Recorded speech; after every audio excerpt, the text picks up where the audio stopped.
scheint die Sonne, Mann. Heute ist ein guter Tag, heute mach ich Party, Mann. Heute ist der Schul am Start. Ich mache ne Asi-Party, scheiß da mal auf Fresh machen. Also geh ich los, hol paar Body und paar Sektflaschen. Weiß man noch nicht wo, mal gucken wo ich heute bin. Doch bekomme eine Nachricht dann von meiner Freundin. Und ich komme gar nicht klar, Mann, ey, ich kann das gar nicht raffen. Sie will mit mir reden, ich will doch nur Party machen. Und da macht sie Schluss, weil ich immer nur besoffen bin. Ich bin kurz geschockt, doch der Korn wird das in Ordnung bringen. Lass dir meine Party nicht versauen von der Nachricht. Also zieh ich weiter, denn heute ist Nachtschicht. Und Bengel will ihr Stress machen, er hat meine Hand bekommen. Die wohnt in das Stern und ich werd gefangen genommen. Eigentlich wollte ich posten, dass dieser Tag geil war. Und hock ich in der Zelle, Mann, was das für ein Scheiß. Dieser Morgen war an sich schon der schlechteste Start. Doch wir warten einfach weiter auf nen besseren Tag. Schon das Aufstehen aus dem Bett könnte fieser nicht sein. Ja, ich glaube, heute bleib ich lieber daheim. Dieser Morgen war an sich schon der schlechteste Start. Doch wir warten einfach weiter auf nen besseren Tag. Schon das Aufstehen aus dem Bett könnte fieser nicht sein.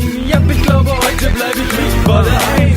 Morgens um 1 ist mit der Welt noch alles klar, doch mein Wecker ist ein Arschloch, will eigentlich was essen, doch ich putze mir die Zähne, denn nach dieser langen Nacht, da ruft mein Mund voll nach Hygiene. Aber konterbieren, heute steht der nächste Termin. Hab ein bisschen Angst, dass ich mir die Leber zerschieß. Noch ein bisschen FIFA zocken, ey, was tust du verdammt? Auf dem Gameboy hab ich gerade noch das Mewtwo gefangen. Meine Freundin sagt zu mir, Mann, hör auf mit dem Shit, du bist ein Taugel zum Nichts, denn du bist andauernd Licht. Ich weiß, dass das kein Leben ist und manchmal da bereue ich es. Hab langsam den Verdacht, dass das gar nicht meine Freundin ist. Hey, bleib ich heute der von nichts verschont? Bleib doch bitte sitzen, Mann, ich bin nur eben kippen und die Karre ist verreckt. Also fahr ich auf dem Dreirad, Gott, was ist denn für ein Scheiß? Dieser Morgen war an sich schon der schlechteste Start. Doch wir warten einfach weiter auf nen besseren Tag. Schon das Aufstehen aus dem Bett könnte fieser nicht sein. Ja, ich glaube, heute bleib ich lieber daheim. Dieser Morgen war an sich schon der schlechteste Start. Doch wir warten einfach weiter auf nen besseren Tag. Schon das Aufstehen aus dem Bett könnte fieser nicht sein.